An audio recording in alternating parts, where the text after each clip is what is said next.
গয়না নিয়ে ছোটোবেলায় আমার গয়নার প্রতি একদমই আকর্ষণ ছিল না। আমি সবসময় বলতাম আমি গোল্ড পছন্দ করি না।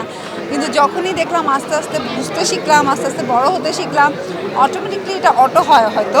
তখন আস্তে, আস্তে গোল্ডের প্রতি একটা ভালো লাগা শুরু করলো। তখন গোল্ডের হয়তো একটা কানের অথবা ডায়মন্ডের হয়তো বা একটা আংটি পরতে খুব ভালো লাগে এবং আমি কিন্তু আমার লাইফের শুরুর দিক থেকেই আমি হাতে হচ্ছে আংটি পরে থাকতাম।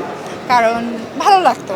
বাট যখন থেকে বুঝতাম না তখন আসলে গোল্ড জিনিসটাই আমি পছন্দ করতাম না। মনে হচ্ছে আচ্ছা গোল্ড কেন? কারণ সবসময় মাকে দেখতাম মা প্রচুর গোল্ড কিনতো।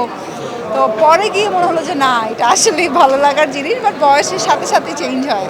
আচ্ছা, এখন ফাগুন বা ভ্যালেন্টাইন্সের সামনে এই ফাগুনে ভ্যালেন্টাইন্সের প্রিয়জনের সাথে কিভাবে আগের যে প্রিয়জন সাথে যেভাবে কাটানো হতো এই ভ্যালেন্টাইন্সটা কতটা স্পেশাল হবে? এবার ভ্যালেন্টাইন ডেতে অ্যাকচুয়ালি আমাদের সরস্বতী পূজা পড়েছে তো পূজা আমাদের বাসায় করা হয় তো এই কারণে এবার দুটো জিনিস একসাথে বাসাতেই সেলিব্রেট করা হবে। মানে এখন মানে মানে স্পেশাল কিছু করার ইচ্ছা আছে কি?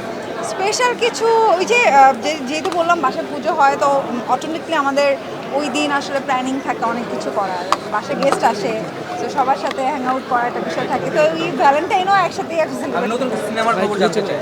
নতুন কথা চলছে ভাইয়া, অবশ্যই জানাবো সামনে। আপু, এর আগে আপনার বই এসেছে বইমেলা, হ্যাঁ। অনেকেই এবার বই লিখছে, আপনি কি লেখার প্ল্যান করছেন? না আপাতত না, কিন্তু আমার আগের বইগুলোই মাঝখানে সোল্ড আউট ছিল। অনেক ফ্যানদের আগ্রহে ওই শব্দশিল্প প্রকাশনী নতুন করে আমার ওই পুরনো বইগুলোই আবার নিয়ে এসছে।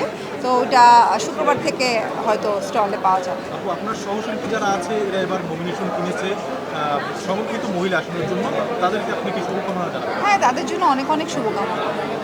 Thank you. এও একটা মিস্টেক হয়ে গেছে।